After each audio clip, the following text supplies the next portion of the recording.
en nombre de Cuba y no evocar momentos históricos de la Asamblea General, que lo son también desde nuestra memoria más entrañable. Fidel Castro, Ernesto Guevara, Raúl Castro Ruz y el canciller de la dignidad, Raúl Roa, por solo citar los más trascendentes, trajeron hasta aquí no solo la voz de nuestro pueblo, sino la de otros pueblos latinoamericanos y caribeños, africanos, asiáticos, no alineados, con los que hemos compartido más de medio siglo de batalla por un orden internacional justo que aún está lejos de alcanzarse. Es absurdo, pero coherente con la irracionalidad de un mundo en el que el 0,7% más rico de la población puede apropiarse del 46% de toda la riqueza, mientras el 70% más pobre solo accede al 2,7% de la misma. 3.460 millones de seres humanos sobreviven en la pobreza, 821 millones padecen hambre, 758 millones son analfabetos y 844 millones carecen de servicios básicos de agua potable. Cifras todas, por cierto, que elaboran y manipulan habitualmente los organismos globales, pero que al parecer aún no alcanzan a movilizar suficientemente la conciencia de la llamada comunidad internacional. Señor presidente, esas realidades no son frutos del socialismo, como el presidente de los Estados Unidos afirmó ayer en esta sala. Son consecuencia del capitalismo, especialmente del imperialismo y el neoliberalismo, del egoísmo y la exclusión que acompaña este sistema y de un paradigma económico, político, social y cultural que privilegia la acumulación de riqueza en pocas manos a costa de la explotación y miseria de las grandes mayorías. El capitalismo afianzó el colonialismo, con él nació el fascismo, el terrorismo y el apartheid. Se extendieron las guerras y conflictos, los quebrantamientos de la soberanía y la libre determinación de los pueblos, la represión de los trabajadores, las minorías, los refugiados y los migrantes. Es opuesto a la solidaridad y a la participación democrática. Los patrones de producción y consumo que le caracterizan promueven el saqueo, el militarismo, amenazan a la paz, generan violaciones de los derechos humanos y constituyen el mayor peligro para el equilibrio ecológico del planeta y la sobrevivencia de los seres humanos. Que nadie nos engañe aduciendo que la humanidad no cuenta con recursos materiales, financieros y tecnológicos suficientes para erradicar la pobreza, el hambre, las enfermedades prevenibles y otros flagelos. Lo que no existe es la voluntad política de los países industrializados, quienes tienen el deber moral, la responsabilidad histórica y recursos abundantes para resolver los problemas globales más apremiantes. La verdad es que al mismo tiempo que se alega insuficiencia de fondos para cumplir los objetivos y metas de la Agenda 2030 o enfrentar el creciente impacto del cambio climático, en el año 2017 se derrocharon en gastos militares 1,74 billones de dólares, la cifra más alta desde el fin de la Guerra Fría. El cambio climático es otra realidad ineludible y una cuestión de supervivencia para la especie humana, en particular para los pequeños estados insulares en desarrollo. Algunos de sus efectos son ya irreversibles. La evidencia científica indica un aumento de 1,1 grados Celsius respecto al periodo preindustrial y que 9 de cada 10 personas respiran aire contaminado. Sin embargo, Estados Unidos, uno de los principales contaminantes de ayer y de hoy, rechaza acompañar a la comunidad internacional en el cumplimiento del Acuerdo de París sobre cambio climático. Compromete así la vida misma de las generaciones futuras y la supervivencia de las especies, incluida la humana. Más aún, como si no sobraran las amenazas sobre la humanidad y sus deslumbrantes creaciones, es un hecho que se perpetúa y expande el hegemonismo militar y nuclear, en detrimento de la aspiración mayoritaria de los pueblos a un desarme general y completo, ideal que Cuba comparte, y como prueba de su compromiso con este objetivo, el 31 de enero pasado se convirtió en el quinto Estado en ratificar el Tratado sobre Prohibición de las Armas Nucleares. En esta institución, que nació de la voluntad de superar la destrucción dejada por una guerra terrible, con el diálogo entre las naciones, No es posible callar el peligro que se cierne sobre todos con la exacerbación de conflictos locales, guerras de agresión disfrazadas de intervenciones humanitarias, derrocamiento por la fuerza de gobiernos soberanos, los denominados golpes suaves y la intervención en los asuntos internos de otros estados, formas recurrentes de actuación de algunas potencias con los más diversos pretextos. La cooperación internacional para la promoción y protección de todos los derechos humanos para todos es un imperativo, pero su manipulación discriminatoria y selectiva con pretensiones de dominación viola los derechos a la paz, a la libre determinación y al desarrollo de los pueblos. Cuba rechaza la militarización del espacio ultraterrestre y del ciberespacio, así como el empleo encubierto e ilegal de las tecnologías de la información y las comunicaciones para agredir a otros estados. El ejercicio del multilateralismo y el respeto pleno a los principios y normas del derecho internacional para avanzar hacia un mundo multipolar, democrático y equitativo son requerimientos para garantizar la convivencia pacífica, preservar la paz y seguridad internacionales y encontrar soluciones duraderas a los problemas sistémicos. Contra esa lógica, el uso de la amenaza y de la fuerza, el unilateralismo, las presiones, represalias y sanciones que caracterizan de modo cada vez más frecuente la conducta y la retórica del gobierno estadounidense y su uso abusivo del veto en el Consejo de Seguridad para imponer su agenda política, plantean enormes desafíos y amenazas dentro de las propias Naciones Unidas. ¿Por qué no acabamos de concretar el prometido fortalecimiento de la Asamblea General como principal órgano de deliberación, decisión y representación? No debe retardarse ni impedirse la reforma del Consejo de Seguridad, urgida de ajustarse a los tiempos, democratizando su composición y métodos de trabajo. Hoy venimos a reiterar lo que el comandante en jefe de la Revolución Cubana, Fidel Castro Ruz, dijo en ocasión del 50º aniversario de la ONU y que resume la más noble aspiración de la mayoría de la humanidad, y cito: queremos un mundo sin hegemonismos, sin armas nucleares, sin intervencionismos, sin racismo, sin odios nacionales ni religiosos, sin ultrajes a la soberanía de ningún país, con respeto a la independencia y a la libre determinación de los pueblos, sin modelos universales que no consideran para nada las tradiciones y la cultura de todos los componentes de la humanidad, sin crueles bloqueos que matan a hombres, mujeres y niños, jóvenes y ancianos como bombas atómicas silenciosas. Han pasado ya más de 20 años de esa demanda y ninguno de aquellos males ha tenido cura, más bien han empeorado. Tenemos todo el derecho a preguntar por qué y el deber de insistir en la búsqueda de soluciones efectivas y justas. Señor presidente, nuestra América es hoy escenario de persistentes amenazas incompatibles con la proclama de América Latina y el Caribe como zona de paz, firmada en La Habana por los jefes de Estado y de Gobierno en 2014, en ocasión de la segunda cumbre de la Comunidad de Estados Latinoamericanos y Caribeños. La actual administración estadounidense ha proclamado la vigencia de la doctrina Monroe y en un nuevo despliegue de su política imperial en la región, ataca con especial saña a Venezuela.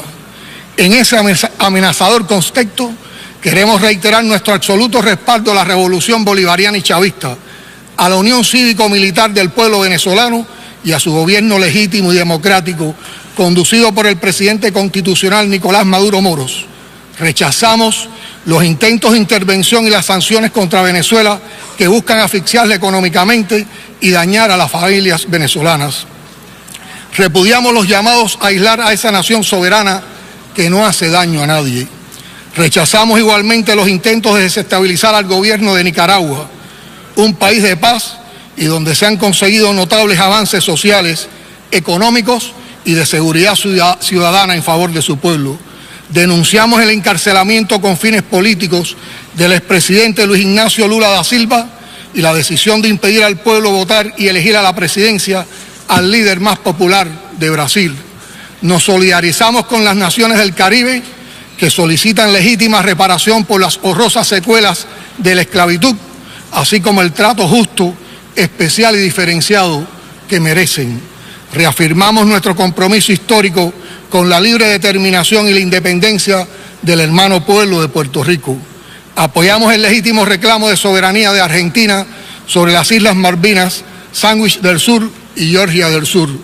Reiteramos el apoyo irrestricto a una solución amplia, justa y duradera para el conflicto israelo-palestino sobre la base de la creación de dos estados que permita al pueblo palestino ejercer el derecho a la libre determinación y a disponer de un estado independiente y soberano en las fronteras anteriores a 1967, con Jerusalén Oriental como su capital. Rechazamos la acción unilateral de Estados Unidos de establecer su representación diplomática en la ciudad de Jerusalén, lo que agudiza aún más las tensiones en la región. Condenamos la barbarie de las fuerzas israelíes contra la población civil en Gaza. Reafirmamos nuestra invariable solidaridad con el pueblo saharaui y el apoyo a la búsqueda de una respuesta definitiva a la cuestión del Sáhara Occidental que le permite el ejercicio del derecho a la autodeterminación y a vivir en paz en su territorio. Apoyamos la búsqueda de una solución pacífica y negociada a la situación impuesta a Siria, sin injerencia externa y con pleno respeto a su soberanía e integridad territorial. Rechazamos cualquier intervención directa o indirecta que se lleve a cabo sin el acuerdo de las autoridades legítimas de ese país. La continuada expansión de la OTAN hacia las fronteras con Rusia provoca serios peligros agravados por la imposición de sanciones arbitrarias que rechazamos. Demandamos el cumplimiento del acuerdo nuclear con la República Islámica de Irán. Damos la bienvenida al proceso de acercamiento y diálogo intercoreano que constituye la vía para el logro de una paz duradera, la reconciliación y la estabilidad de la península coreana. Al propio tiempo, condenamos enérgicamente la imposición de sanciones unilaterales. Condenamos enérgicamente la imposición de sanciones unilaterales e injustas contra la República Popular Democrática de Corea y la injerencia externa en los asuntos coreanos. Las violaciones de las reglas del comercio internacional y las medidas punitivas contra China, también contra la Unión Europea y otros países, tendrán dañinas consecuencias, en especial para los estados en desarrollo. Abogamos por el diálogo y la concertación, gracias a lo cual podemos informar hoy que el acuerdo de diálogo político y cooperación entre la Unión Europea y Cuba ha entrado provisionalmente en vigor y constituye una buena base para desarrollar los provechosos vínculos entre las partes. Señor presidente, el gobierno de los Estados Unidos mantiene hacia Cuba una retórica agresiva y una política dirigida a subvertir el sistema político, económico, social y cultural de mi país. Contrario a los intereses de ambos pueblos y cediendo a las presiones de sectores minoritarios, el gobierno de Estados Unidos se ha dedicado a fabricar artificialmente, con falsos pretextos, escenarios de tensión y hostilidad que han beneficiosos en un grupo limitado de áreas. Entre nuestros pueblos disfrutamos de vínculos históricos y culturales cada vez más cercanos, con expresiones en las artes, el deporte, las ciencias, el medio ambiente, entre otros.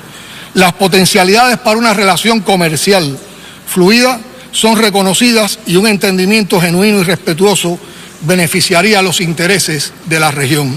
Sin embargo, el elemento esencial y definitorio de la relación bilateral sigue siendo el bloqueo que pretende estrangular la economía cubana con el propósito de generar penuria y alterar el orden constitucional. Se trata de una política cruel que castiga a las familias cubanas y a toda la nación. Consiste en el sistema de sanciones económicos más abarcador y prolongado que se haya aplicado jamás contra país alguno. Ha constituido y sigue siendo un obstáculo fundamental al desarrollo del país y a la realización de las aspiraciones de progreso y bienestar de varias generaciones de cubanos. Como se ha dicho por tantos años en este mismo escenario, el bloqueo daña gravemente también, por su agresiva aplicación extraterritorial, la soberanía y los intereses de todos los países. En nombre del pueblo cubano, agradezco a esta Asamblea General por su rechazo casi unánime al bloqueo económico, comercial y financiero impuesto por Estados Unidos contra mi país. Pero la actuación del gobierno de dicho país contra Cuba va más lejos. Incluye programas públicos y encubiertos de grosera intromisión en nuestros asuntos internos, fin para el cual utiliza decenas de millones de dólares que son oficialmente aprobados en su presupuesto en violación de las normas y principios sobre los que descansa esta organización y en particular de la soberanía de Cuba como nación independiente. Cuba mantiene la disposición de desarrollar una relación respetuosa y civilizada con el gobierno de los Estados Unidos sobre la base de la igualdad soberana y el respeto mutuo. Esa es la voluntad del pueblo cubano y sabemos que se trata de una aspiración compartida por la mayoría de los ciudadanos estadounidenses y particularmente por los cubanos que residen en ese país. Seguiremos reclamando sin descanso el fin del cruel bloqueo económico, comercial y financiero, la devolución del territorio ilegalmente ocupado por la base naval norteamericana en Guantánamo y la compensación justa a nuestro pueblo por los miles de muertos y mutilados y por el daño económico y material ocasionado en tantos años de agresión. Cuba siempre estará dispuesta a dialogar y a cooperar desde el respeto y el trato entre iguales. Nunca realizaremos concesiones que afecten la soberanía e independencia nacional. No negociaremos nuestros principios ni aceptaremos condicionamientos. A pesar del bloqueo, la hostilidad y las acciones que ejecuta Estados Unidos para imponer un cambio de régimen en Cuba, aquí está la revolución cubana, viva y pujante, fiel a sus principios. Señor presidente, el cambio generacional en nuestro gobierno no debe ilusionar a los adversarios de la revolución. Somos la continuidad, no la ruptura. Cuba ha proseguido dando pasos para perfeccionar su modelo de desarrollo económico y social con el objetivo de construir una nación soberana, independiente, socialista, democrática, próspera y sostenible. Ese es el camino que escogimos libremente. El pueblo cubano jamás regresará al pasado oprobioso del que se liberó con los mayores sacrificios durante 150 años de lucha por la independencia y la dignidad plena. Por decisión de la abrumadora mayoría de las cubanas y los cubanos, daremos continuidad a la obra emprendida casi 60 años atrás. Con esa convicción, comenzamos un proceso de reforma de la Constitución, ejercicio genuinamente participativo y democrático, mediante discusión popular del proyecto que se aprobará finalmente en referendo. Tengo la convicción de que no habrá cambios en nuestros objetivos estratégicos y que el carácter irrevocable del socialismo será ratificado. Los principios de nuestra política exterior permanecerán inalterables, como expresara el primer secretario de nuestro partido, Raúl Castro Ruz, en su intervención en ocasión del 70 aniversario de la Organización de las Naciones Unidas, y cito: podrá contar siempre la comunidad internacional con la sincera voz de Cuba frente a la injusticia, la desigualdad, el subdesarrollo, la discriminación y la manipulación, y por el establecimiento de un orden internacional más justo y equitativo, en cuyo centro se ubique realmente el ser humano, su dignidad y bienestar. La Cuba en nombre de la cual hablo hoy es orgullosa continuadora de esa política independiente, soberana, fraternal y solidaria con los pobres de la tierra, productores de toda la riqueza del planeta, aunque el injusto orden global los castigue con la miseria, en nombre de palabras como democracia, libertad y derechos humanos que los poderosos en la realidad han vaciado de contenido. Ha sido emocionante hablar en la misma tribuna donde hace hoy 58 años atrás Fidel expresó verdades tan poderosas que todavía nos estremecen frente a los representantes de las más de 190 naciones que, rechazando chantajes y presiones, cada año llenan la pizarra de votaciones de dignos símbolos verdes de aprobación a nuestra demanda de fin de bloqueo. Me despido con la esperanza de que las nobles aspiraciones de la mayoría de la humanidad terminen por realizarse antes de que nuevas generaciones vengan a ocupar este podio reclamando lo mismo que hoy reclamamos nosotros y ayer reclamaron nuestros históricos predecesores. Muchas gracias.